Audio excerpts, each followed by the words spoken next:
Because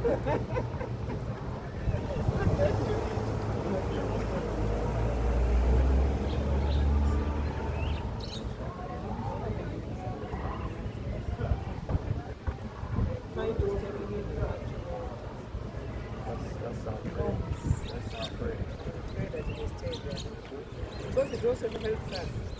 When they are grounded in culture, they are also grounded in class. Their futures grounded. Yes. You can't do anything nasty. So you must welcome. I apologize, I was in the way out.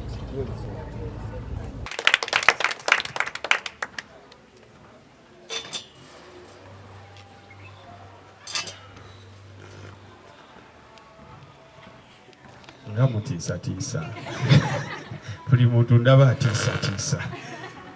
Kale nsanyusa okubalaba akawungeezi k'olwaleero.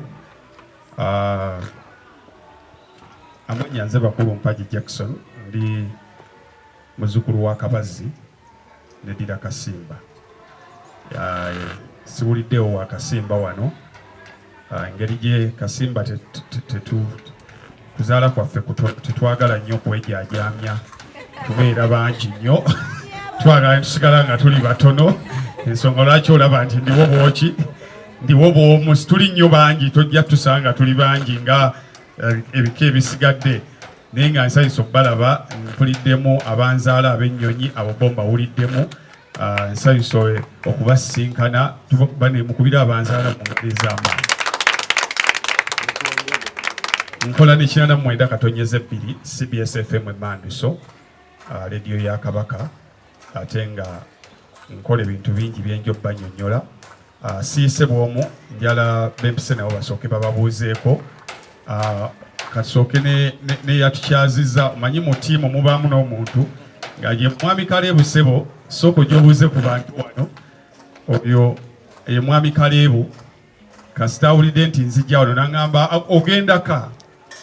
So nsaba gye asooka ababuuzeeko n'ekigambo kimu bibiri, kubanga ye ate wano ne bwe tubula asooka omuzindaalo gwali wali bajjawo mujje ne baguteeka wali.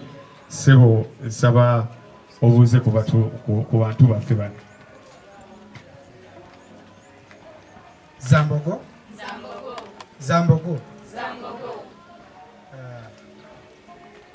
Nsanyuse nnyo okubalaba. Linnya nze Kaleebu Henry nga babagambye. Nze nali muyizi ku Kampala University. Ndowooza nava 2018. That was my graduation. And nenziramu era okulowooza ku by'okudda era sijja bagamba naye nsanyuse nnyo okubalaba abayizi baffe naffe bwetyo bwe twali era omukulu ono bangambye nti ajja eno ne mugamba atugende ffenna.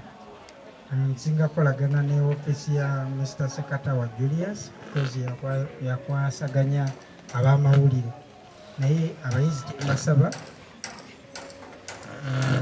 ffennaffe twalinga tusoma era twali mu kibiina kino, wabula kyeneewuunyizzaako omuwendo ndaba si gwe mungi oguli awo okusinziira ffe bwe twali gwali gw'amaanyi nnyo, ate bwe tutuuka okukola bakali kyoggala zoza muzikola nga ensonga z'amaanyi nnyo. Nze kyenzijukirako we nali wano bakali kyoggala yaffe yali ya 2017. Nze nawangula we twali tuzanya, nazanyanga ssentebe abuulirira abaana abalina ennyambala embi, abeeyisa obubi n'ensonga endala zaali bwe zityo, naye nga tuzanya ate era by then gundi yaffe neyeggaba ye yawangula mu mazina mu bikolwa ebyo bwe bityo.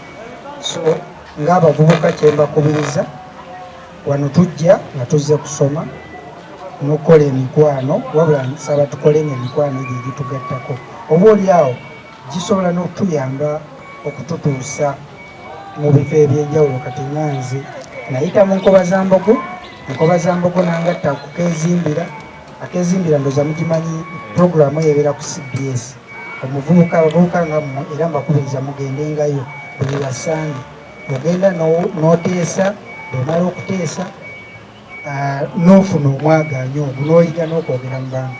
Kati bwe navaawo ate nenkolerayo internship ku CBS nebansigazaawo omukozi, naye byonna byava mu nkoba za mbogo nakuyiga kutambula n'abantu n'okukola ebyo ebyetaagisa. Abanammwe bayinza okubayisaamu amaaso n'obutabyagala, naye nze kyemmanyi omuntu ali wano ajja kubaamu nga wa nsonga. Mwebale nnyo mwebale. Tweyanza nnyo ne university aba obbi obbi twe alumni ekyo kyagambye so omwami alumni sewusayuse. Sendegeya Muhammad Byayi kansabe naye atubuzeeko. Zambogo. Nange naliko ssentebe wankuba Zambogo. Twali ku ssomero baliyitanga Kinoni Integrated Secondary School. Waffe eri Kinoni Lwengo.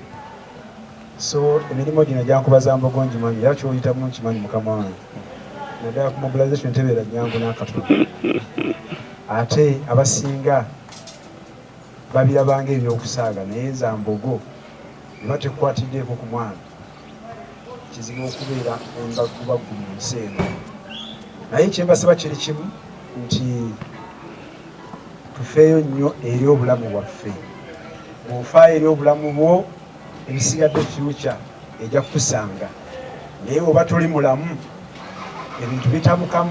Kati tuli ku university eno, Kampala University, oyinza okusanga essimu eziyita ekiro za njawulo ne message ezoogerwa nga za njawulo ekiro. So emyaka gye tulimu gino gyakufaayo nnyo ku bulamu bwaffe, bye tusomye tubifunemu nga tuli balamu. Naye osanga ovudde mu university bakuwadde omulimo, wakafuna omulimo pressure nekkuba. Oluusi pressure ng'evudde kwegaalira, otandise okulya mu ntuyozo, ate Mukama n'akola ki? N'akujjula. Okufa kubeerawo, naye ate olwefulagajjala nga ffe abavubuka ne tutafiirayo ddala n'oga nti kendi ku university naye sinooza nti n'atuukayo kati kiwedde. N'otabaala ogenda okutuuka mu future okutusinga abadde kutakwefulukuta ng'ate ogenda kuwangala wiikisi 2 nga teekwefu akyalimu.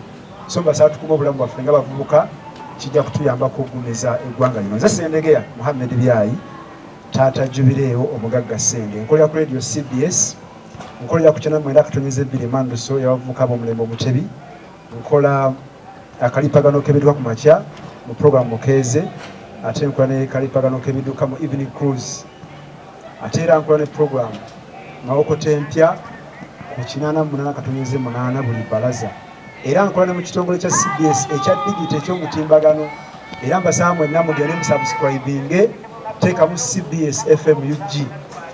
Kijja kuba kizibu nnyo omuvubuka omulembe Omutebi ng'oli Kampala University nga togoberera bitambula ku mitimbagano gya CBS, kubanga ebyaka bisobola okumanyisa ebifa embuga ne mu Uganda. So gendayo subscribinge ku X, ku LinkedIn, ku YouTube, wonna teekamu CBS FM UG.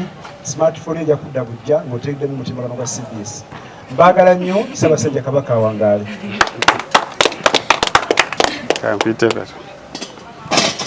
Kale nange nsanyusa obbalaba akawungeezi k'olunaku olwaleero.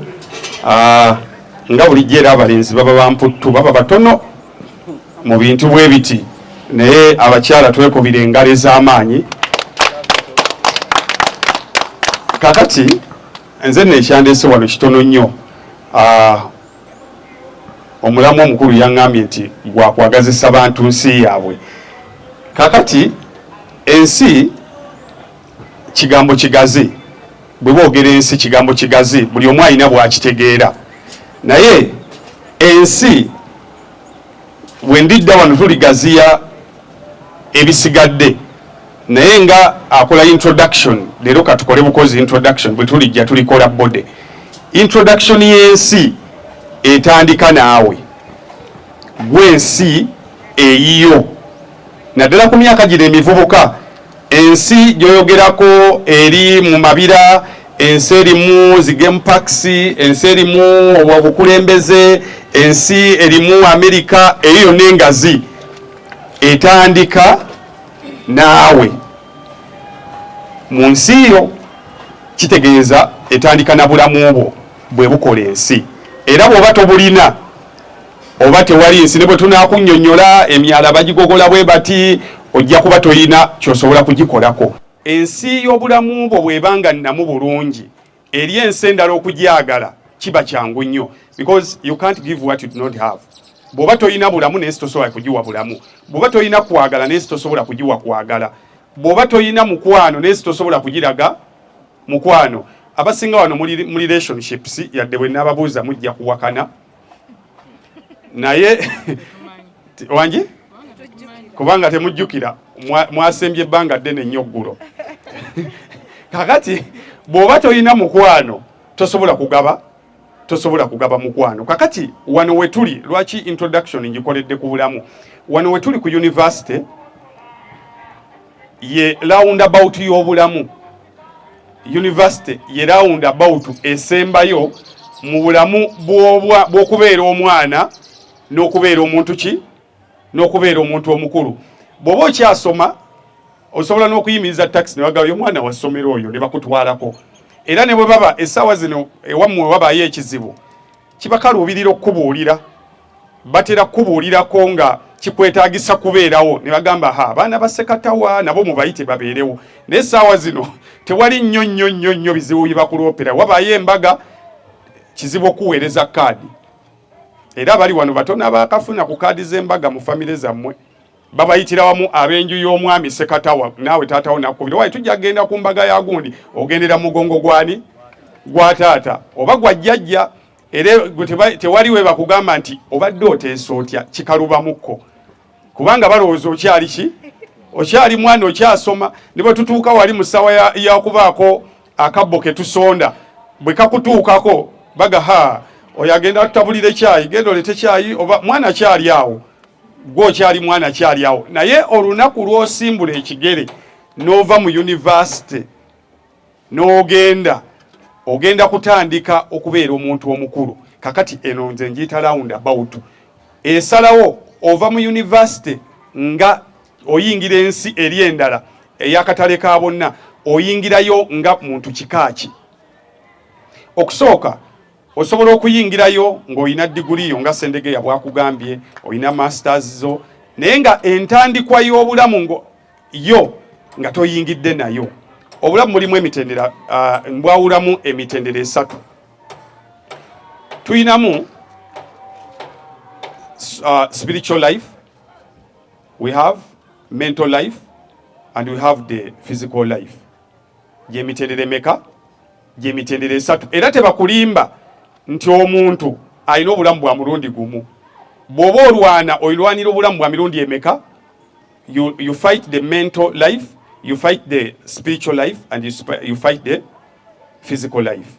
Era abantu bangi gwotunuulirawo nga physical ali okay, era nga bwajja bw'ati akubye bulungi nnyo akatenjike, ng'anyumye bulungi nnyo, physical nga bw'omutunuulira bw'oti ali kiriya. Ne bw'amala okusemberera bw'oti n'ogamba ku bigambo ebimuvuddemu waliwo ekikyamu, aliko ekikyamu ku bwongo, si weewaawo. Kyokka ate tuyinayo abantu nga bwajja bw'atyo omulaba nga physically talina kyagamba ggwanga, naye nga bw'amala n'akwata bw'atyo omuzindaalo n'abaako by'ayogera, ogamba kasajja nno twanyomye kabwerera, akakyala twakalabidde awo, omuwandiisi aliwo abadde omuwanika akuttewa nga ali mu sayizi ya muwanika, n'afubutuka eri n'agamba waddewo akawala wano. Amala kufubutukayo n'ayimira n'atandika okudownloading okuva mu mental life. Mwena ne mugamba nti omukazi twadde tugobera wabwerere ku geeti. Kyokka ate waliwo n'obulamu obulala bw'olina okulwanira naddala mu kaseera kano, bwe bulamu obw'enzikiriza, the spiritual life. Ezo ensi ssatu olina okuzirwanira, kubanga abantu bangi nga bali physically okay, bali mentally okay, but they are spiritually manipulated. Mutera okubalaba muntu n'alwala, alwadde obulwadde obw'okweragajjalira, afunye pressure, obutubuyita bulwadde obw'okweragajjalira, pressure, sukaali, bulwadde bwa mukenenya. Endwadde ezo eziva ku lifestyle tuziyita ndwadde ez'okweragajjalira. Kakati n'omutunuulira bw'oti ng'olaba, naye bw'omutunuulira bw'oti yadde toli musawo, naye omulaba nga yandibanga mu kaseera k'okusumulula akapiira teyasumulula, nga teyeekebeza, n'akapiira teyakola ki teyasumulula. Kakati olw'okuba mentally is spiritually ali weak, kimwanguyira okugamba nti eddogo eriri ku university wano nze najja ndi munene naye abaana ba wano baloga, naye nga gwe ekituufu mukimanyi nti yadde eddogo gye liri ffenna tukkiriza naye alimba. Embwa yakola ki? Embwa yamulya. Be bannaffe bowulira abafiira mu masinzizo ne bamutambuza ssabo ku ssabo, ne bamutambuza sinzizo ku sinzizo, ne bamugamba eno waliyo maseeka agaba amazzi simanyi agakola gatya, eno waliyo omusumba kigoba ne kigenda, eno waliyo kakati ne bataaliko okuzanyira ku bulamu bwe. Omuntu eyali physically and mentally okay but spiritually olw'okuba yaliko obulemu spiritually, ogenda okumaliriza nga bamumanipulatinze n'atuuka n'okufa ng'ebiseera bye ebyokufa tebinakola ki? Tebinatuuka. So bwe bulamu bwa mirundi emeka? Bwa mirundi 3. Ku roundabout wano kwe tuli bwe tuyina okulwanira. Tugenda okuyingira mu nsi eryengazi nga eyensi y'obulamu tumaze okukola ki? Okugitereeza. 1. Tutandike n'obulamu obuli physical. Ku university wano tukyali mu myaka egitalwala. Nyina mikwano gyange beŋŋamba nina eŋŋombo simanyi gye nagijja naye nange yamaliriza enkutte nti omanyi bw'oba ogenda sooka kulingiza oba tewaliwo gwe kigwamu. Obesity is a sign of indiscipline. The number one sign of indiscipline, ne bw'ogenda mu meeting ez'abantu abali serious, bw'oyingira bw'oti nga wagejja ebyo ebitakola mawulire ebyo, it is a sign of indiscipline. Bwegenda va wano genda mu bantu abali kati serious, bonna bawulaba abantu abali serious with life, abali serious tusalisa okulaba maama we bali kujja nzikiriza nkutegeeze chief accountant waffe ate yamyuka patron obw'omulima w'ekibiina kino. nsanyusa okulaba maama patron. Amina. Kale bw'ogenda mu meeting eziri serious ne mu bantu kati abali serious with life, gwe mpaayo abantu bomanyi nti bantu babuvunaanyizibwa nga bagejja ebyo ebintu ebitakola mawulire.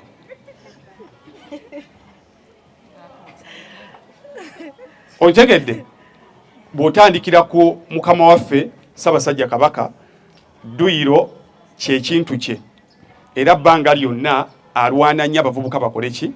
Bakole edduyiro. N'abantu abakulu ku bugagga bwaliko n'ekitiibwa kyaliko yandibadde nga yenkanando za bbaasi yaffe yetutwala, naye bw'oba alwana asigale in shape. Bw'otunulira kitaffe omwana omugulanda Katikkiro omulaba ka sayizi kalimu, bw'ofuluma n'ogenda ebweru w'eggwanga era abazungu batunulira Trump balaba kishepu kye kiri kyetaaga okukola ki? Okukwatamu. Ne bw'otunulira banne balakasuutire kamutuulako bulungi bw'ati, oba otunulira Obama n'otunulira Biden eyakavaako akasuuti akambala ne kamutuulako bulungi nnyo. Ekibakozesa ekyo kwewala birwadde ebisobola okwewalika. Ensi y'obulwadde eri so expensive. Tetulina bwe tugenda kugamba kwagala bibira nti totema bibira nga naawe kennyini olemeddwa okwetereza ng'omuntu. So physical life nyangu nnyo naddala wano ku university okugimaintaininga n'oba ng'oli mulamu bulungi nnyo. Ekisooka byonna obulamu bwonna bwa mirundi 3 bufugibwa byolya, byonywa ne byowulira. Bye bifuga the mental, the spiritual and the physical life. What you hear, what you eat and what you see. Ebyo bintu bisatu bye bifuga obwongo. Kakati ku roundabout wano wetuli waliwo amaloboozi mangi nnyo temunnatuuka kwawula amaloboozi. Waliwo eddoboozi erikugamba kwata eno, omanyi emmotoka yali ekusereddeko, abavuga emmotoka mpubirako booti, then n'abalala nga kale wali obaddeko mu mmotoka n'eseerera muzivuga ku simu. Bw'obeera mu mmotoka nga eri ku laawundi nga enoonya direction, eba n'abawi b'amagezi ng'emitwalo 75. Wabaawo akugamba leeta maaso, omulala agamba dde emabega, kati siba, kati si, paka wabaawo omu n'akugamba wamma muzeeyi vaayo nkuvugiremukko. Kakati olina okusooka n'okkakkana n'osooka oggalawo n'obagamba ssebo ne bannyabo mbadde nsaba mu pamiti eno akafaananyi akalimu ndimu bw'omu, n'emmotoka eno yaani ne woba wagiyazise ogyetuuma kuba essaawa eyo ekola ki iyo nobaga nsaba musirike kati nkola okusalawo okutuufu kakati wano wetuli waliwo amaloboozi bwe tutuuka kuwulira g'olina okusooka okusirisa okole okusalawo okutuufu okwate direction entuufu kuba kijja kkuluma nnyo oli myaka 22 nze bwontunulira wano simanyi myaka kati gye mwakampa ogambye nyina emeka 3 32 omulala 21 graduate tosukka kakati amaloboozi ku roundabout awe gasukka kiruma nnyo okubanga ogenda Masaka amaloboozi ne gakuyitirirako ogenda okizuula nti wabuze ng'otuuse ezigoti mumanyiyo we batunda enkoko ng'okutte ku luguudo lwaki Mityana Road kiruma nnyo okuvuga woovugira ova ezigoti okomewo ebusega ku laawundi ate okwate gye wabadde olina okulaga obudde buba bukoze eki buba buyise kakati kijja kuluma nnyo okutuuka ovuge kati ng'ovuga bikyamu paka ku myaka 26 paka ku myaka 3 ogenda okulowooza nti wawe nabulira kwa buli muntu ffe tukkiriza ne bw'aba gw'osanga ku kkubo nga mulalu Katonda ayina a certain point we yamuweerako omukisa buli muntu gw'olaba nti mukulu ng'embeera yamutabukako there is a certain point x abasoma mathematics mugimanyi there is a certain point x era bw'omukwata obulungi akugamba nti olunaku olwo ndujjukira na bulungi lwe nayina okusalawo either nsule mu hostero gye nasasula oba ngende mu hostero wanjiti okitegedde that day tosobola kulwerabira era bwe bakugamba era ogamba Katonda I wish you could bring back that day wabeerawo that point buli muntu alina laawundi kakati laawundi eno ensobi we zisinga okukolebwa era abantu abakulu abasinga asirikirira bwati n'akugamba nti singa ku university nakola bwenti tutegeeragana kakati obulamu obuli physical ekisooka nkugambye nti bwangu nnyo bwa dduyiro kuba nti okola dduyiro n'oba mulamu kibi nnyo okuba nti mwe olwaka mulembe gwe mukuliddemu gwe gwa boda zifuuse boda kimu bibiri owa boda alaga kuwanna agenda wali ku mail n'alinnyawo boda mukudde era n'alinnyawo boda kakati ogenda okutuuka ekiseera nga amawuggwe gano otuuka oweekeera kati onoogenda okutuuka myaka 3 nze abaana nze ngenda kuweza emyaka 36 omwezi guno ogwokusatu in advance ndoza n'ebirabo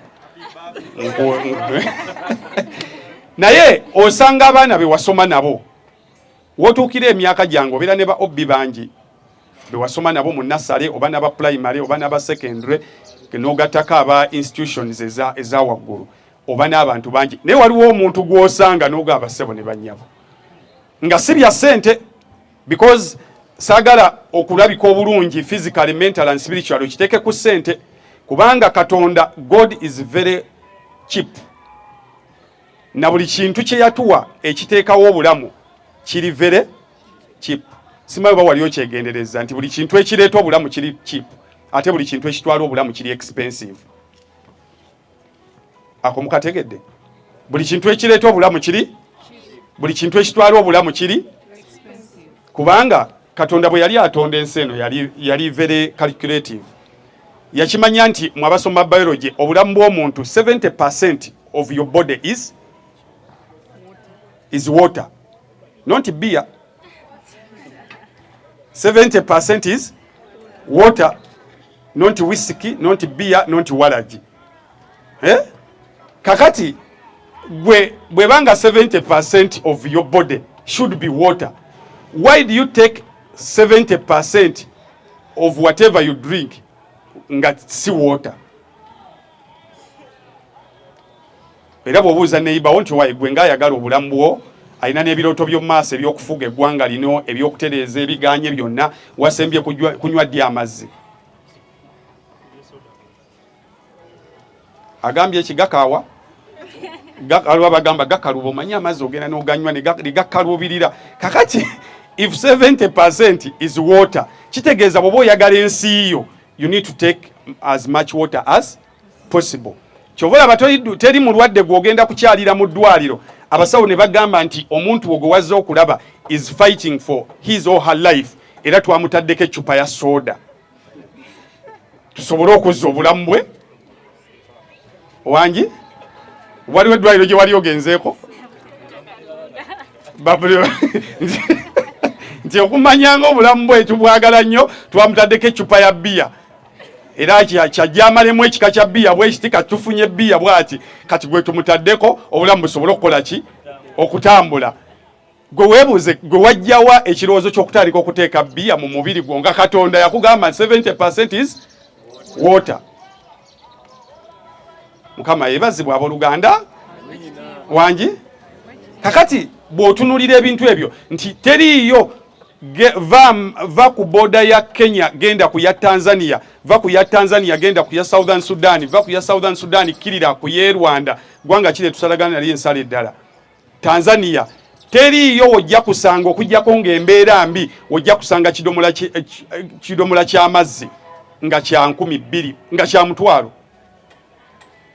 Okujjako nga bayita mu kyeya ojja okusanga ekidomola ky'amazzi nga kyaki naye nga ziri liita ameka.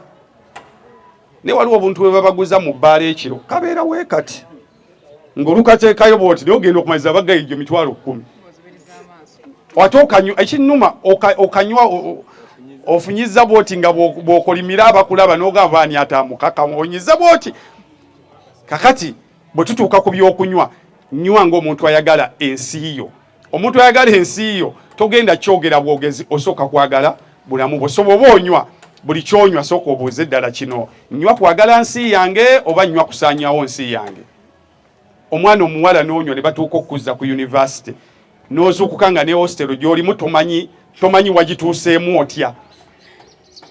N'okeera ku makya nga wooli oli mu buliri ne baakubiseeko naye tonnategeera buliri bwani leero bwe ndimu.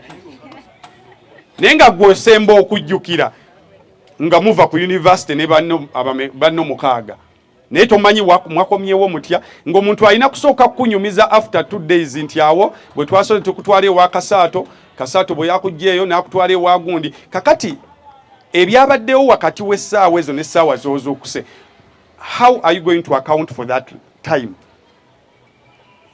Kakati waliwo ekiri expensive awo tugambye bbiya wa mmeka, amazzi egiraasi ebeera ya mmeka, ne ku bwereere bw'owete wantu bagikuwa tutegeeragana. Now ne tugenda ku birala bye tuteeka mu bulamu bwaffe obuli physical. University tuyina ekizibu. Simanyi ani yagamba university nti bw'obeera ku university ebimu ku biraga nti oli ku university kulya chips na chicken. Nti era bw'oba tobiridde you do not qualify to be a university student. Naye tukkirire ku chips. Chips zino wali olabyeko process yaazo bwe zikolebwa paka le zituuka mu bulamu mu lubuto lwo. Wangi? Va kuzina entokose mbuseba chips. Oba olya bumonde. Naye omuntu alya chips n'akwata bwati ku kamonde nga kalina ne butta avaamu bwati. N'ayambuka wagula enkoko n'ogamba ddala ono enkoko ekisambi kyaguze nga kiva n'akijjako oluliba bwati balina engeri bakisiika ne kiddugalako ne kungulu bwekiti. Kati omuntu n'amala okukirya bulungi nnyo bwati n'ateekako n'eccupa ya bbiya. Kati n'ogamba ono obulamu bwe 30 years from now bugenda kubeera butya. Ensonga lwaki tulina endwadde kati ezitategerekeka, tulina infections, tulina complications nyingi nnyo ziva ku lifestyle yaffe. Naye nga bw'osalawo n'ogamba ngenda kusigala nga abantu abamu tuva mu bazadde baffe nga tulya bulungi lumonde waffe nga ne kamukene mukalya bulungi nnyo tekakuyinaako buzibu, ne baluguwo ng'omulya bulungi takuyinaako buzibu, naye olutuuka wano n'otufuukira ekizibu. Kugamba bugambi nti wayi tuleete ku gonja nti oyo gonja nzijukiza ekyalo. Ogenda okumalirizanga ebintu ebyandikuwadde obulamu. Ensonga lwaki abawala mutandika okufuna complications bwe munaakola research ne mugenda mu malwaliro okulongoosa kati abakyala abazaala yafuuse nnyo nnomo. Bati lwe bakulongoosa oba okendezezza ku bulamu bwo. Ontegedde? So kakati physical life nyangu nnyo bwetyo. mulimu ebintu ebimu ng'olina kutunula butunuzi kati fe aboogera ng'olina kuzibiriza kuba bw'obyogerera ogenda kuvaawo nga bagamba eyakuyise nti oyo tomuzza. Katonda bwe yali atutonda yali very calculative n'amanya nti engeri bano gye bali mu Afirika ngenda kubawa olususu lwabwe nga lwaki lwa bulaaka lubeeremu ne pigimenti esobola okuwanirira embeera y'obudde gye babeera. N'agamba kati bano engeri gye bali nti bali bo mu muzira bo kambafuule baki bazungu. Omwana olwamala okumuzaala n'akulira mu Afirika n'atuuza meeting mu kisenge kye n'agaa Katonda nno talina pulaani ng'agenda ng'agula swimming costume bulungi nnyo ng'agyambala ng'ateekako ne buno busaani glasses bwe bambala nga bagenda okuwuga swe ng'agwa mu kizigo ng'asooka akuba eddubi bulungi nnyo mu kizigo bw'agwa mu kino bw'adda mu kiri bw'ava mu kino bw'adda mu kiri bw'ava mu kino. Kakati at the end of the day waliwo ebiseera we natuuka nalinga ngenda nnyo mu kibuga eyo mu maduuka. Waliwo ebiseera we natuukanga ng'oyinza okulowooza buli alina edduuka eyo musiraamu era nga abalina amaduuka mu kibuga eyo bannansonyiwe baliraba kiripu eno ze nalinga ndowooza bonna baki engeri gye beebikkirira bulungi nnyo nkizuula luvannyuma nti bebe Yerusa mu gy'ekyenda kaakati tugenda otuuka mu 2022 nga bakonye kati nga tebategerekeka tebasalawo ba bulaaka ba white wali ofumbyeko ettooke bulungi nnyo oba olifumba bo tiriba lyakatandika okutokota ne lizikira kati libaawo terisalawo kakati n'ekizuula nti ekibambaza ebyo kubikka kukona kwabwe era abasinga tubayita bajjati mu nsobi babikka bintu byabye bakola ki naye nga beeyerusa dda.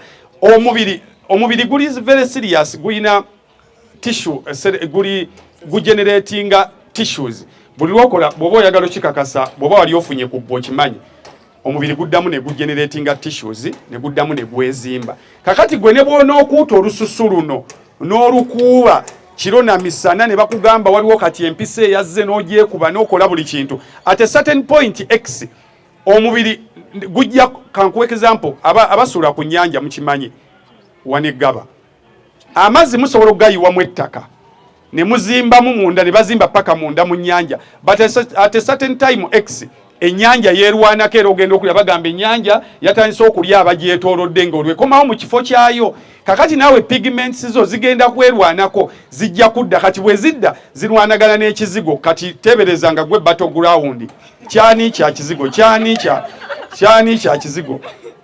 Kakati tugenda okumaliriza bwe ng'oyagala tugamba nti nsaba kunsomesa ebaagala ensi yange ne tugamba oyo afulume kirasi yaffe tekijja kusoboka. So bw'oba oli wano mbadde nkusaba sigala kukkalayo kyangwize ne bazadde b'okusabira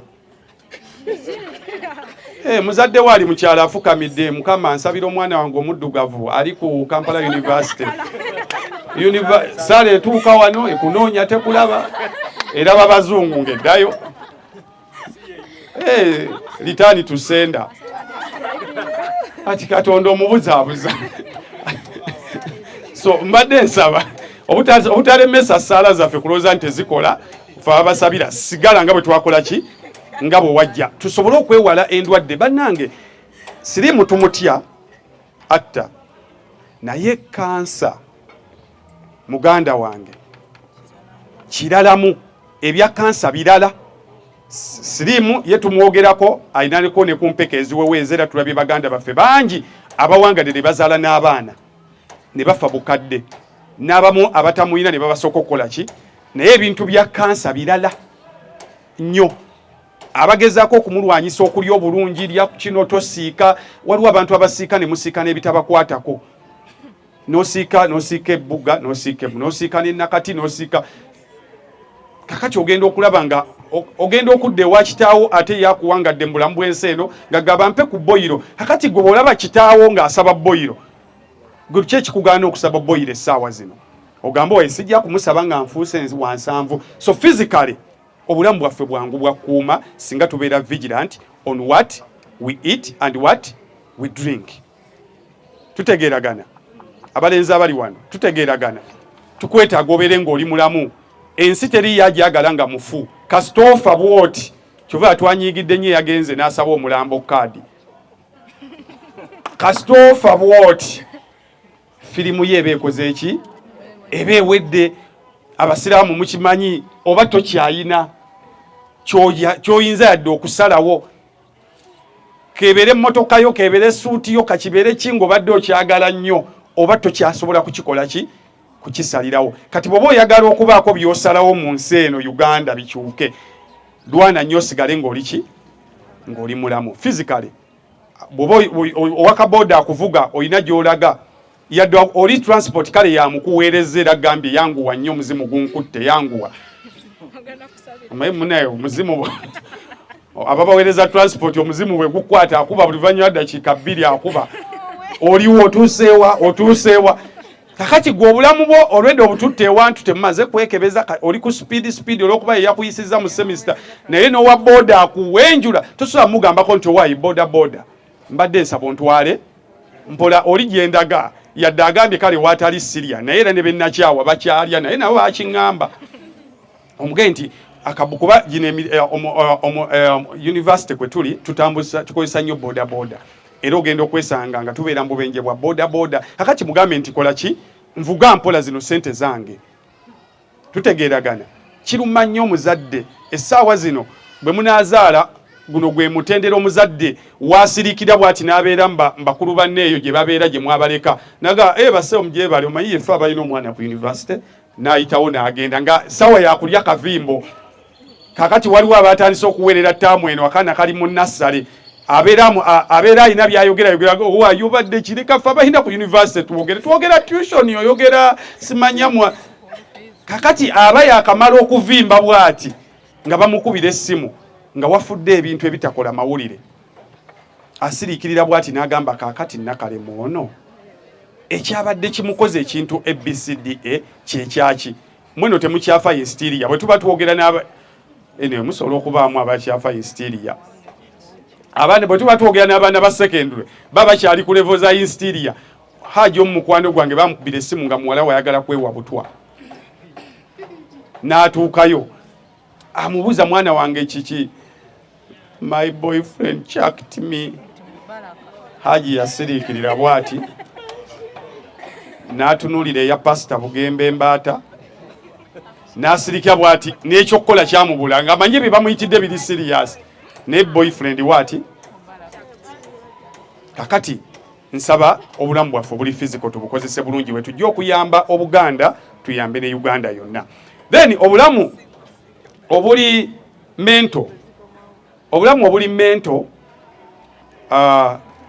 bw'omala okukuuma buno obuli physical kuba body eno ye envelope ekuuma ebisigadde tetusobola kubuuza kikyokiriza ng'ofudde ne bw'oba obadde tokkiriza obadde okkiriza tukuziika teri yalemera ku ngulu tutegeeragana bakuziika bwe baba bakedde nnyo 8 bwe baba bawanvuyiza nnyo ku 10 awo tosukka lwampaka era ne bw'abaani abadde akwagala ennyo kasaba ku lwisaaga bane tetuuziike ne wandibadde actually muzadde otulazi muzadde wo yennyini akwagala era wanaakaabanga wakafa omwana wange lererere naye kasita ziwera ssaawa zingidde 12 gabane tetuuziike okitegedde so kakati kasita bode eneefa bino ebisigadde mba nkubuulira bya bwerere so sooka olwane ennyo abakyala n'abavubuka tulwane nnyo tubeere balamu hygiene tugikuume nga nnamu bulungi nnyo siraba kikwambaza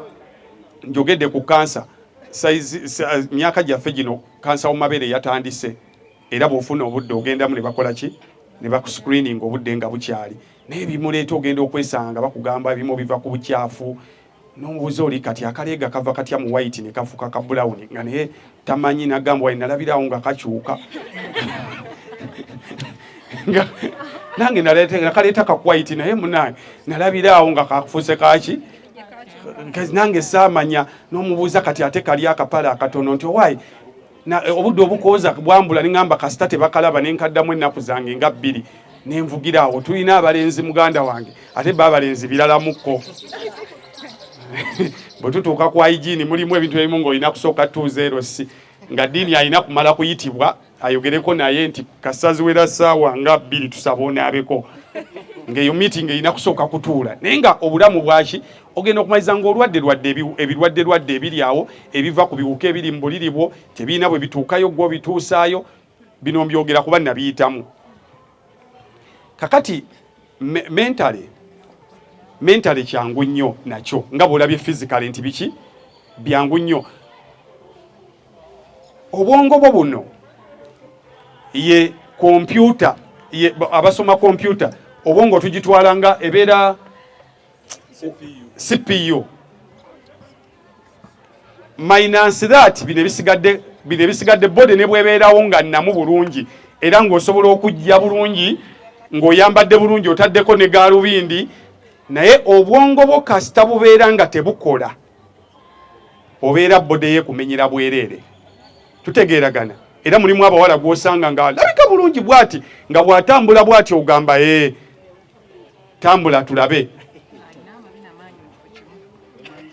omala musemberera bwoti abakuliro ne bagamba oyo no yatolose butabika emboozi ye n'obulungi bwe ne make-up we byonna ne bikoma bagamba avaako kasawazi kyennaku 2 ku lwokusatu aba akola ki aba avuddeko and we've lost very many good talents because of mental health naye nga bitandikira ku stage eno kizibu okusanga omuntu ayize ebiragalalagala mu bukulu era bwe tumusanga jjajja nga ayize enjaga ku myaka gomanyi jjajja ayize enjaga ku myaka 8 era naawe omwezi jjajja kiki ekyakutuukako kakati omuntu abitandika kati nakyo ekigenda okutwalayo mental stability kitandika at this moment ng'oli ku university emyenge gitandika kati abo bonna boolaba ba alcoholic batandikira ku gino emyaka n'atandikirawo n'agenda n'osanga very wonderful talents ng'omuntu ffe tubeera mu bayimbi ng'omuntu ayimba bulungi nnyo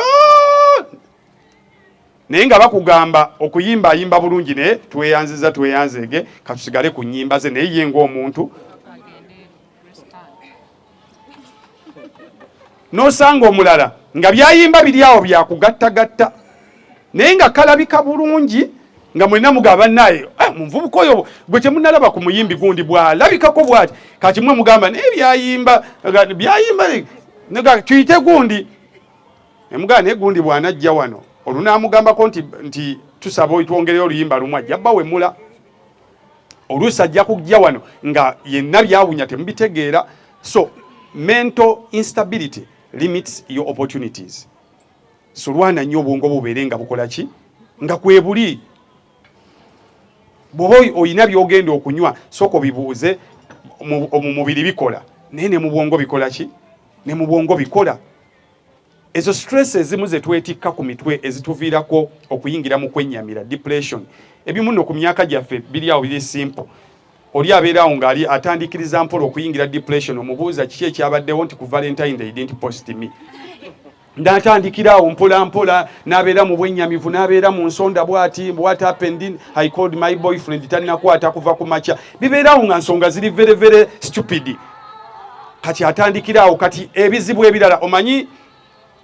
ebizibu n'omukisa bifaanaganya ekintu kimu teri kizibu kitambula kimu kuwuubaalira mu kkubo ate teriyo mukisa gutambula gumu kuwuubaalira mu kkubo ojje weegendereze wabeerawo piriyodi nga buli kyokwatako kitambula nga bakubira mu kyalo ng'ente eyo yazadde wano we bakukubira ne bagamba obadde okyebase nga wabula eddakiika 2 baga nti atuuka nga wayise eddakiika 2 agenda kuliteeke kwolwo kuyo ebeegwayo bwoti we bakuzuukusiza ng'olaba buli kimu tofuba kulaba nti kitambula wabeerawo piriyodi eyo tutegeeragana naate wabeerawo ne piriyodi nga bizibu byereere makisizo lwezibula kosi wakagwawadde okuteerayo lweyeebaka ennyo lwomukubira essimu nga teziriiko lwe bakubira mu kyalo ne bagamba taata mulwadde wabeerawo piriyodi eyo buli muntu agirimu nga yaki ya bizibu kakati naawe kasitoofuna kasitaate weetuuma ekimu n'ogamba nze ndi mu bwennyamivu they didn't post me kakati ne memories eziri bad lwe zitandika okukomawo mpola n'ojjukira sengawe yakugamba toli bifumbirwa n'ogamba wakati kituukiridde n'otandika ogenda okulaba nga kakati ng'ekikulowoozesa nti yaka kituukidde just tebakutadde ku status kati not posting you is kiri mu kukolinga other problems zozofuna kati zigenda zidda nojjukira obubenje nojjukira jjajjawe yafa mpola mpola ogenda okulaba n'ebyokusoma biringa ebitalina makulu kasato wabatasobola kumpostinga then kati nsomera ki ogenda okulaba mpola mpola ogenda okuvaako kati wotandikira okufuna ebizibu boddamu n'ogikuba nga teriiko olaba valentine olunaku lugenderera zingidde essaawa 4 n'ogamba kamala lugendako mu bbaala eri okumpi eyagenza okunywa ebbiya esooka ogenda okulaba oyingidde kuleeti mpola mpola ogenda okulaba awo bakusombye bakututte bamala okusomba ne bakutwala olwo n'ebizibu bitandika bipayiringa bazimala okusomba ne bakutwala ozuukuka tomanyi gy'oli ogenda okulaba olina olubuto taata lubuto tomujjukira ogamba oba yeyagula biye ezasooka oba yono gyennake oba kakati ogenda okumaliriza nga awo wonna you are collecting things on your hard disk ebigenda okukuleetera naye nga siatandikidde ku kantu katono. I want you to build strong psychological walls. Psychological walls zo zibeere nga ziri very strong. Weeyigiriza oluyimba lwa Pastor Bugembe n'ekyo kijja kuggwa. Tewali kizibu kinene kitaggwa. So buli kikutuukako bwe oyagala obwongo bwo bubeere nga bw'amaanyi gamba n'ekyo kijja kukola ki n'ekyo kijja kuggwa. Mulimu ebintu ebimu by'olina okuzibira emabega. Lumu ababbi bajjako ewange ne bamenya ne bajja ne bakuba oluggi ne bagenda mu kisenge kya maid ne bamukyambuwa ne bagenda mu kisenge ky'abaana ne batandika okugira buli kintu. They were around 12-15 with the pangers ne basitula ejjinja lyali ddene lyali mu lujja ne bajja nalyo ku master bedroom ne bagikuba oluggi ne lwabikamu. They came in ne batandika otubuuza sente ziri wa lererererere ne mbalagirira waliwo sente ze nali nsuze nazo accidentally tezaali na zange ne bazitwala ne batwala amasimu saawa ezo ziringa 9. They took bulijjo baali balowooza nti by'ebyomugaso ne bagenda newe akavuyo ako bwe kamala okuggwa baneiba bakubira poliisi nejja after like 40 minutes. Kakati bwe mala okujjaawo ne batubuuzabuuza bamala otubuuza bagenda omala obitubuuza nga zingidde essaawa 10 ez'ekiro. Abantu buli omu naddayo ewuwe oluggi lwe baali bamenye ne tuluzaawo ne ngenda mu buliri ne neebaka otulo ne tujja bulungi ne neebikka. In the morning mukyala we nambuze ne tusooke tuddeko mu buntu wajjeewo otulo nga ffe twatudde paka ku makya ne mugaaka kati ababbi oludde yadde bamaze okujja kati ng'okutuula kwange n'essaawa zange 2 zensigazaayo ez'okwebaka oba 3 ali nazo bazinzibeko. So I had to sleep because nade sina kyakuza sigenda kubagoba olwedde kiri ekikolwa kikoze eki kikoleddwa kiwedde andi teriiyo mubbi nti nalisuze ndi ku mulyango nga ninze teriiyo mubbi amala kukola eki ate naakomawo after 1 hour gyali akyasobola okukikola. Balina kudda either after a month nga bamanyi nti bye babbye tumaze okukola ki obizzaawo. So bwe neewadde ezo ensonga I went to bed and neneebikka otulo ne tujja. So naye ng'ekyo nakikola to protect my obwongo bwange, otherwise mbakubeerawo n'enkirowoozaako. Tomorrow was a Saturday, nina embaga y'abantu gye nnyina okukola obwemusi. Kakati otuuka otya ku mbaga y'abantu ng'olimu ennyamivu ogamba nange abagole baabo bajja muyitibwe nange mukube engalo abagole bayingire. Bamala kuzza bwe kiki anti ababbi bazze waffe ababbi. Kati oli ku mbaga ya munno gy'oteekamu ababbi abazze ogwo bitakwata nako. Tutegeeragana. So ekyo manya nti kibaddewo kati I'm moving on. So whatever buli kintu ekyali ewammwe historically nga kyakusumbuwa sima taatawo teyasoma sima mama oba mubaka ettaka. There are a lot of very many problems in our history. Bingi nnyo era kati wano we mulaga mujja tandika obiwulira oluusi ebimu badde temubiwulira naye kasita otandika okukula batandika okuzza ebbali wama mwana wange jangu olabe olwo maama wo n'asooka akubuulira ebizibu bya kitaawo oyo mutwe golabawo kitaawo omutwe mukalu talina magezi lererere. Bw'amaliriza ne taata naye n'akuzza ebbali oyo nnyoko tomumulabaawo lerere. Kati n'otandika okwetikka ebizibu bya maama ne weetikka ebya taata gwe baaba neewaka ne batoobo nabo ne batandika okubuulira munange baaba ogenda okulira omutwe gulimu akantu kagira kati omuntu bw'atyo bw'atandika okukola ki naye bwe bamala obbikunyumiza n'ogamba nti ebyo byabwe nange ndina obulamu obwaki kyotosobola kukyusa tokyesibaako weesibe ku ekyo ekyosobola okukola ki kyosobola okukyusa. Kyosobola okukyusa is building strong psychological walls around your mind. Noba nga tewali kintu na kimu be abantu bosanga ensi yonna n'emuvuma ne nasigala nga aseka ega ne omuwala oyo tategeera omanyi kino kiri kye twamukoze twabadde tumanyi ne n'abayita kuba ne mujebale muri mutyeyo kakati bane koswaka ye ayimiridde atya ne mugaba sebo kati tumukoze tutya tutegeeragana. So you have to embrace some things kubanga togenda bikyusa abamu abawala ebintu ebimu ebibajjako naddala mu eno stage bibyerusi ku butonde bwammwe balina ekintu mukama yebazibe tewali wa bbere ddene waliwo wotuukanga oli alina ebbeere ddene naye nga buli lwe bakyogerako bwatyo olwo obwongo ne butabuka nawulira nga ne university emutamye nze bammanyira naye nga bamugamba ki bbeere ddene naye kakati bw'osiriikira bwoti n'ogamba otyo ebbeere balyogedde ligenda kuvaawo ba terigenda kuvaawo nti terigenda kukola ki nti terigenda kuvaawo weeriri eryange Katonda lyeyakola ki leyampa then you move on.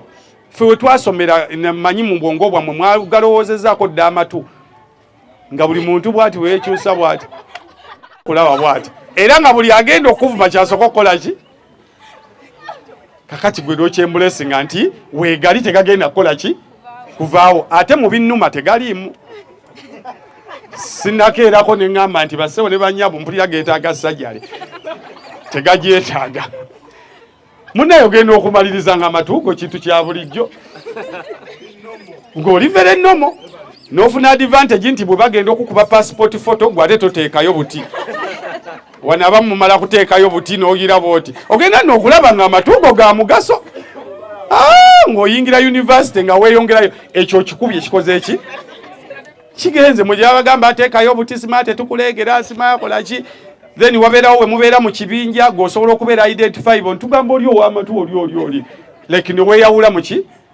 mu group naye bwe banaakuvuma amatu ku Mande ku university eno n'oddukawo nga bakuvuma amatu ne gy'onoogenda ge bajja okukola ki ne bw'onoogenda mu bufumo ne bw'onoolagawa ne bw'onoolagawa ge bajja okuvuma naye bamanya nti ekyo kyafuuka kya bulijjo ebbeere lyeryo Mukama lye yakuwa togenda kulitoolako bwe gaba maaso geego Mukama ge yakuwa bwe kaba kabina toyina sikulaba kikutwala kutandika ssente ze wandikozeemu ebyamagezi kuzigulamu kabina ate nako kakuswaze obere ng'otambula katandika oseeseetuka ate nako gaweewo emirimu gy'okuba nti okalowoozaako bw'okaseetula ebbeere oluusi oyina butini ate ogenda ogula ebbeere mbwogezaamu kugamba obulamu tobumalaako mirembe ky'oyina kyekyo Katonda mugaye nkwebaza olw'okuba nnyina amatu kubanga ate bw'ogenda emulago waliwo abaganoonya nkwebaza kuba nnina ebbeere Mukama nkwebaza kuba nnina amaaso Mukama nkwebaza kuba siina kabina ababoda tebanseera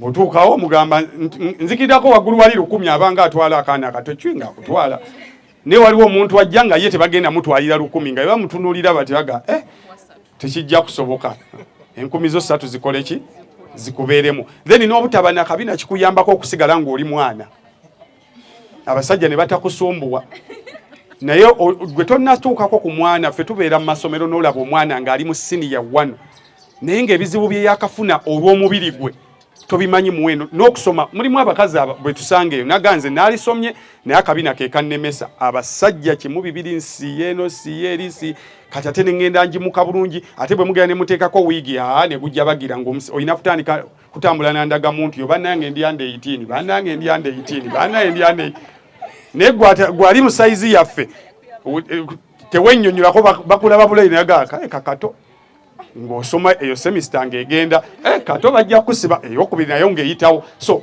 learn to embrace whatever God created you with. Background yo ekusumbuwa oba oli munyankole oba oli muganda oba oli that is you ne bw'onookikaka tekigenda kukola ki kukyuka bwe batandika okuvuma abasoga gwe n'otandika okwennyamira those are the banters of school teziriggwayo ffe twali bakabaka mu kujerega nga tukujerega n'okaaba n'okaaba tutegeeragana. So banters z'essomero lye tuli embavubuka abavubuka abamu kati ekisinga okukwasa ennaku ebimu ku bibajjako kati mipiira n'omusanga mbu baakubya Arsenal Man U kati egenda kuva ku ttebbe egwe n'omusanga ng'ekyo kimwennyamizza bulungi bw'ati nze abo sibaagala bammanyira ne batuuka n'okulwana n'okwetta oluusi ne betta naye nga Amorimu gwe bettira ne munne Rashford bo bali eri bali mu kulya biceppere some things olina kubireka nga biba bizze n'omanya those are the banters of our stage, but life has to move on. So protect your mind kubanga ye yingini gy'oyina. Then lastly, the spiritual life. Muganda wange nze nfundako n'omuntu akkiriza eddiini gye sikkiririzaamu naye ng'alina kyakkiririzaamu dani okubeera n'omuvubuka nga tayina waagwa, tasaala, tasaba, tasamira, ali awo kitengejja, because enzikiriza ereeta kuntiisa. Mulimu ebintu ebimu by'ogamba by'olina okutiira n'ogamba nti musiraamu banandaba batya, ekyo kyokka ne kikusevingayo omwaka omulala mulamba, musiraamu banaakola ki? Ne bw'oba kabbiyo okalaba bakanywa bati ne basingana oba ogenda oyogana naye bannaaye Haji aliwulira atya? Ekyo kyokka ne kikusevingako. Then waliwo abantu mugamba Mukatuliki ewammwe kitaawo yakulembera ne misa ku kyalo. Ewammwe baatumawo na wa Mukatuliki ewa musomesa katikisiti n'osirikira bw'oti muba mugenda okwambala engoye zammwe ezo Pasa Bugembe yaziyita z'abaana abato ate za bbeeyi kisinga okunsesa. Osobola okusanga jiini y'omusajja oyo mpaavu bulungi matiriyo muwanvu nga bagimuguziza emitwalo ng'ebiri oba esatu. Naye ate obwo obuntu kaba katandikira wano ne kakoma wano kasanga oli akaguze 10 n'eki. Bo buseera simanyi kati obuto obakyo mukibala mutya kyo nakyo kyannema okutegeera nga kava wano bwe kavutuuka ne katuuka wano ne kakoma naye nga yakaguze 6 kakati oyo logic naye yannema okutegeera. So mulimu ebintu ebimu by'otunulira because of what you believe in n'ogamba Mukatuliki ekyo nja kukyesonyiwa. Tutegeeragana n'abafa b'enzikiriza y'ennono omanyi enzikiriza yaffe y'ennono yayingiramu nnyo demonization. Bagidemonizinga bw'osanga omuntu nga ayina olubugo aluwambadde nga mubatandika oyo alimu emizimu alina emisambwa alimu sitaani. Okitegedde ne mudemonizinga amannya gaffe oli kwogera bugegezi nti nze bakulu mpagi awawuliranga gwe bagenda okuwangulako omutwe. So a lot of our enzikiriza yaffe ey'ekifirika bagidemonizinga naye it was the best. Era bw'ogikompeyalinga n'enzikiriza endala eyaffe y'ekyakulembedde. Ez'abalala bafubye okuzikyusa batandise okuteekateekamu ebintu ebitategeerekeka kakati ate babiyingiza mu university ne bagezaako okuwetaaweta abaana. Ogenda okusanga nga omwana eyali ayambala bulungi empale ye bulungi n'akola eddoboozi lye nti mugyebaleko atandise okukola kana akakono awuza n'ogamba oyo kiki n'ogamba wayi ayina ebintu bye yayingiramu awo mu birimu ssente. Tutegeeragana. Akati n'ogamba nti abaleeta enzikiriza eyo bwaba nga ate beebamu be basponsoring ono Gasiya, then there is a what? There is a problem. So n'enzikiriza yaffe eyo va ku bino bye baateekamu simanya kusaddaaka ebyo tebyali byaffe eby'okusaddaaka abantu, tebyali byaffe ebyo. Ebyekuloga simanya weereza gundi eddogo ebyo tebyali byaffe. Baatusanga tulina ki? Enzikiriza yaffe. Era n'omuntu agikkiririzaamu simubaako naki? Na buzibu. Naye omuntu atalina kyakkiriza aba mwangu abanga kaveera tekaba na programu. Empewo ebe katwala eno eyeno nejja n'ekatwala eno eyeno nejja n'ekatwala eno eyeno n'ekatwala eno ogenda okumaliriza ng'obwongo babutabudde. Be bantu bosanga nga bali very hopeless because talina source of hope. Enzikiriza zaffe we trade hope in mu nzikiriza. Bw'ogenda mu muzikiti basobola obutabaako kye bakuwaayo naye okuŋŋaanako obukuŋŋaanyi mu muzikiti n'osaalako ne banno waliwo essuubi ly'ofuna, waliwo ekikwegattako buli lw'ova mu muzikiti ogwo ng'oyina atisi abantu b'olabye. You are associating with other people. The opportunities ezigenda okuyamba enzikiriza ddagala. Buli lw'osirikirira bw'oti n'ofukamira ku musaalo n'osaala wabaawo mentale byowona, wabaawo n'entambula y'omusaayi. Abadde ne pressure ng'olina ebikuku oba naafuna tuition bizibu bagambye essaawa yonna timetable yafulumya sinnamalayo. Buli okkirira bw'oti n'osaala, buli lw'osaba Katondawo pressure yekkakkana kubanga byonna oba obisitudde n'obikwasa Katonda. Ogenda okuva eyo ng'obagamba nze ebibuzo nja bikola nzikiriza kitaata ajja kufuna ssente. Ne Katonda oyo si musiru bw'oba ozza otambula naye bulungi abakkiririza mu Bible mumanyi omusajja ensi yamutabukako Katonda n'amusindikira malayika y'okufa n'amugamba nti ogenda kufa. Kye yakola n'akyuka bukyusi ku kisenge n'amugamba Katonda nno tusooke twogeremu, nze ndi boyiwo ndi kyaliwo, nze nakola bwe nti Katonda nze nakukolera ne bwe nti Katonda era ne nkukolera ne bwe nti kati twogeremu akati ontwala otya essaawa zino Katonda tubeere serious. Katonda n'awulira essaala ye n'amugamba nkwongeddeyo emyaka emeka 15. Kakati naawe ng'oli mu bizibu osobola okwogeramu. Omanyi Katonda oyo waggulu bw'oba otambula naye bulungi otuuka ekiseera nga tokyayomba naye ng'osobola okutuula bulungi mu muzikiti n'onyumyamu ne Allah n'omugamba waliwo ebinzitoyeeko kino ne kino ne kino naye nzikiriza nze abadde ayamba abantu nze abadde akola kino sisobola kutuuka ku mbeera bweti era ogenda okulaba ng'ekkubo likoze eki lyekoze. So lwana nnyo spiritual life yebeere ng'eri mu straight line. Kirabika ensobi ze nakola tezinzikiriza kuzaala obudde nga bukoze eki nga buyise kyekimu n'abalenzi. Whatever we do right now it will affect our lives in future. Obuntu bw'owulira bwe batunda simanya simaakano kongeza ku maanyi g'ekisajja simaakano kakola kati basinga bibbira mu bantu abakola ensobi mu kaseera kano amaanyi g'essaawa zino engeri gy'ogakozesaamu yesalawo bwe galibeera wali mu maaso.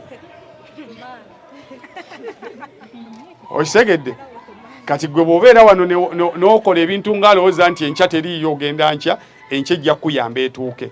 Omaize ng'olina otukubira essimu nti muyinayo kukongeza amaanyi kuba omukyalo owa booda amutwala. Ebisigadde tulibigattako bwe ndiba nfunye omukisa nga byenjogedde bikkirizisa okudda okujjawo nga waliwo alina ekibuuzo njala obudde kubuddiza mukama wange. Any question? Yes. Please. Neanzanyo wagenza n'oyogera ng'otandika n'ogamba nti nno n'oyogera ku ndwadde nga diabetes n'endwadde ng'eza pressure n'ogamba nti nno oba bulagajja bwa muntu naye ate oluusi bwe tugenda amalwaliro abasaba baba batusomesa batugamba nti ezo endwadde ziri generic, so ekituufu kyekiriwo. Endwadde za pressure ne diabetes ezo zonna lifestyle diseases. Era kyobula ne pressure bwe baba omulwadde wa pressure batandika okubayigiriza engeri gy'alina okweyisaamu. Lifestyle ye ekyuka ne batandika okubagamba temumusesa nnyo temumukola bwe muti.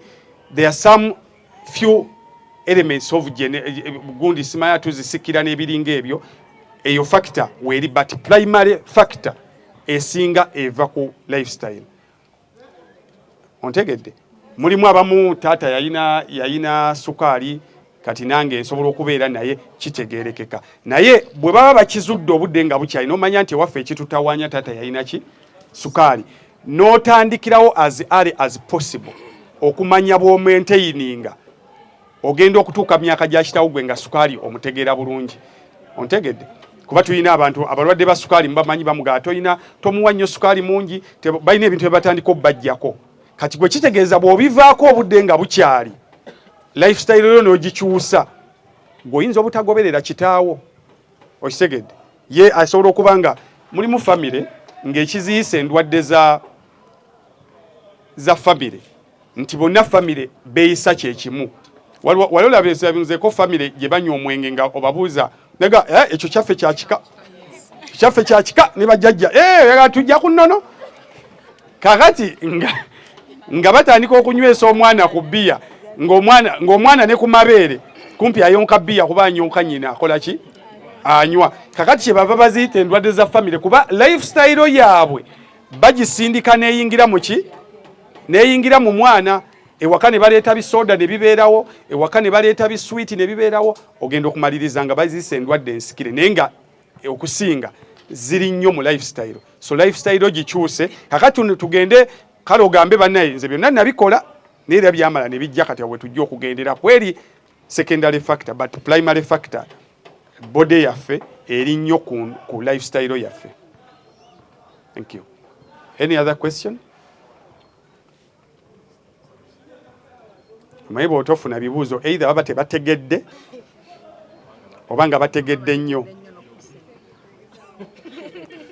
Kati kino ekisembayo ate tekyo tekirina nnyo puruufu ekyokutegeera ennyo, ekyobutategeera kye kiriko puruufu. Any question? Okay, kale njala kwebaza mukama wange yasobodde okumpita. This is the little I can offer ku bulamu bw'empiseemu. 35 years now, naye ntera okwegeraageranya ku mmotoka. Olabeko ku taxi ng'eri ku nnamba mpya naye nga baaba. Yo bw'ogirabirako nga ku nnamba y'empya naye nga ebizibu byeyiseemu bingi, ng'eri ku UBS muzimanyi ezivuga ku Nakawuka, ezivuga Salama Road, nga bambi ebizibu byeyiseemu. So osobola okulaba wano nga ninga ali ku nnamba empya naye nange nvuze Salama Road, byempiseemu bingi. So whenever I get an opportunity to download myself to the next generation, guba mukisa gwa maanyi. So nsaba kwebaza mukama wange ne administration ya university, anjala kwebaza nammwe abadde bampuliriza. Ennaku zino tuli mu mulembe gwa bucupa, essaawa yonna obucupa oba obusuubira singa oyimba oluyimba lwe bataakutumye. But you've been a wonderful audience. May God bless you. Sebo mukama waffe tweyanze nnyo tweyanzeege olw'ebigambo ebyo. Engalo ezo nno tezimala.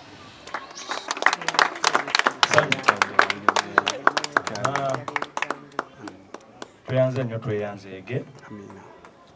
Tugenda kusaba Katonda akuwa omukisa era akuwa ebyo by'oyayaanira, kubanga ebintu ebisinga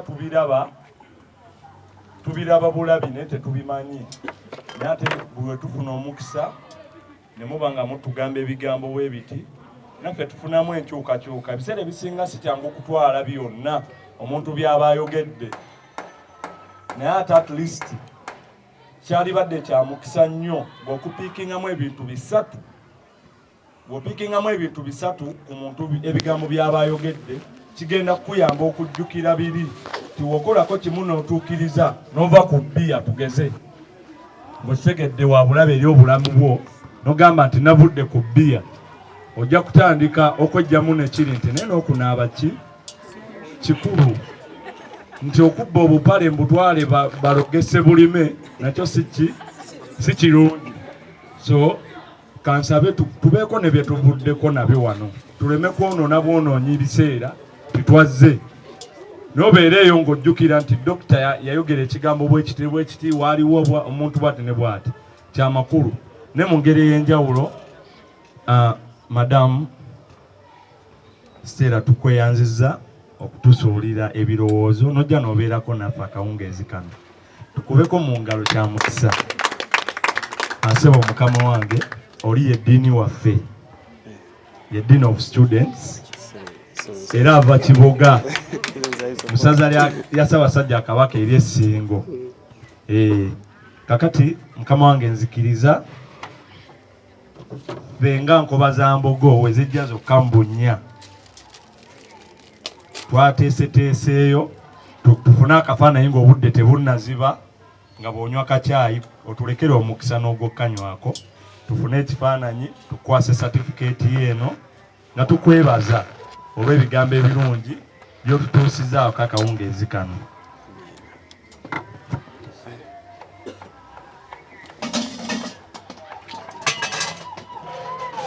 Mbadde mmanyi akubye enduulu avudde wano nti ngaali creative.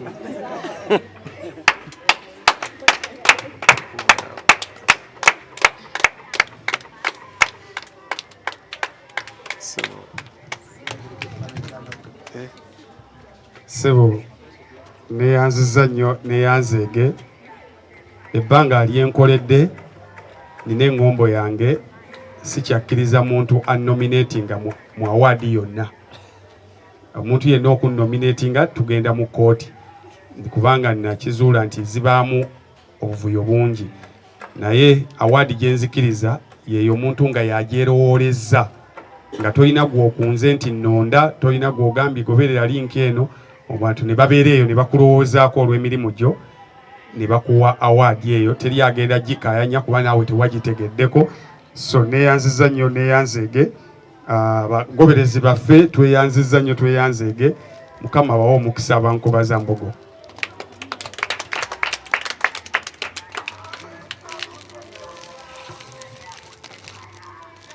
Kakati ebigambo bino bingi, alina ebigambo bingi n'ebirowoozo ebirungi byatera okutuwa, naye ggwe nga oba tosobodde mufuna fizikale takyogeddeeko kuba si musajja mwesomi nnyo ku bbanga lye mugoberedde. Alina YouTube channel bagiyita Dr. Queef Official. Ifena tulinako data sikyo? Wi-Fi? Si wabi. Genda ku YouTube yo osachinge Dr. Queef Official osubscribinge ku YouTube channel. Ensonga lwaki ogenda kikola si kuba nti yakisabye, wabula muweereza wa Bwakabaka yabagambye akola ku CBS. Ekitegeeza nti w'omugoberera ogenda kufuna ebirala bingi by'otategedde.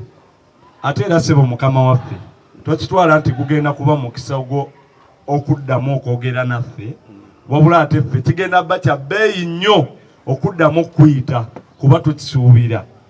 Kati tufunyeeko ka introduction, twetaaga bode gy'otusuubiza saawa yonna, era essimu ye ejja kukola ki? Ejja kuvuga sikyo? Uthmani sikyo? Manyi gwalwawo okukkiriza naye olaba okkiriza. Conclusion n'ebintu bya ssanyu. So tubeebaza olw'okuba nga weemuli. Bitonotono bye nali agadde obategeezaako ku kibiina